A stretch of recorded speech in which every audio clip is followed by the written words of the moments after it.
There have been a lot of changes in the last week, even just the last few days. We had 1.5 inches, and you see the beans are growing in the field up there. We had over 1.5 inches of rain. I know some places had more, but it's too muddy for me to walk in the garden today. I need to spray the tomatoes with calcium, with either Nutri-cal or I have rot stop.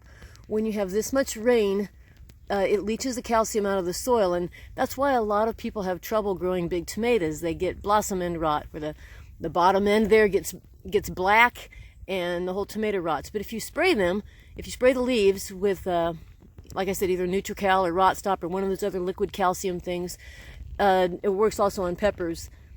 It makes a world of difference. I don't usually have any trouble with tomatoes for that. And you see, they're actually reaching the top of the cage there. Peppers are, yeah, they are starting to get peppers on them, a lot of them. And these tomatoes are over the cages. These peppers, well, everything is muddy this morning.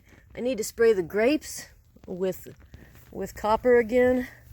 Try to prevent those black spots that get on them. And like I said, I can only really look at things from the corner here because I'm not walking in that garden. Potatoes are taking over, as you'll see.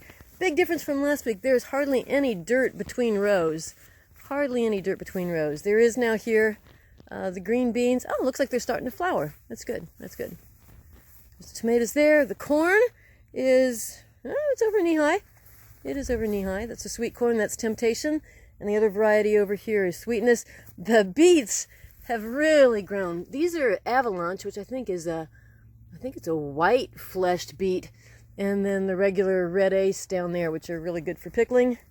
And I cut off this broccoli. You can see where I cut it off, but it's growing shoots. And there's another head that I haven't cut yet. The basil is doing great. I can't go over to it closer, but I actually picked some and put it on the pizza yesterday. And then down there, the fennel, or not the fennel, the dill is also doing really well. Let's see if I can walk along here.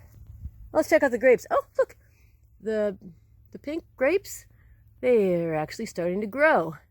These are the earliest grapes. It'll be ready probably about mid-August. Okay, carefully here. I'll try to walk on the mulch. Oh my goodness, the cucumbers and squash have grown a lot. And they keep escaping from the cage. This is the Isnik, I believe. Oh, they're so muddy. Oh no, that looks more like the quarantine. I'm trying to get them to stay in the cages, but the rain and wind yesterday made them go out. But you'll see, they have grown a lot. Oh, can we get closer here? Oh goodness, these all look like quarantine. Stanley, what did you plant? And then he also planted far more. Okay, I can't get any closer. But you can see that belly something, butterbelly yellow squash. And I'm going to have some of those to pick in just a few days. Okay, that's, oh my goodness, these were not, look at this. These were not ripe 2 days ago. One thing about blueberries that I forgot to mention, and normally you don't grow blueberries in this part of Indiana. Our soil is not acidic enough. You grow blueberries in Michigan, the northeastern part of Indiana, like around Angola. But so what Stan had to do here was he had to completely dig a big hole in the ground, a couple of trenches, and fill them in, like, I don't know, 3-4 feet deep. I could be wrong. And fill them in with sphagnum moss. He bought quite a few bales of sphagnum moss. We had to keep watering that until it kind of soaked in. And we planted the bushes there. I don't know how long it's been. Maybe 4 years, maybe 5. And now all I have to do is every spring and fall, I put down some elemental sulfur to help keep the ground acidic. And that's it. The blackberries will take a lot longer to ripen than the blueberries. But the good thing about them is they just keep producing. Once they produce, they will just keep producing all summer. They'll keep blooming and they'll keep bearing fruit.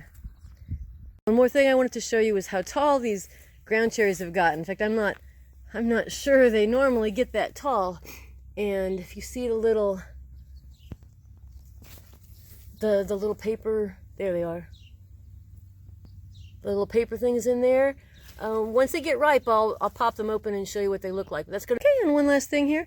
The flowers and herbs that reseeded themselves from last year are all blooming. The cilantro is past using now. Yeah, it's blooming. We'll have to wait till it reseeds itself and use it. There's the cosmos and some cornflower or bachelor buttons. And then for the herbs down here, I don't have good luck with lavender. We put some mulch around a couple days ago. It makes them stand out, look a little bit better, keep the moisture in. That's rosemary. The marjoram is about ready to bloom. The thyme is looking nice. And the dill is flowering, almost ready to make seeds. So I will have that to go with my cucumbers for dill pickles. The Italian parsley is doing great. And is that it? I think that's all.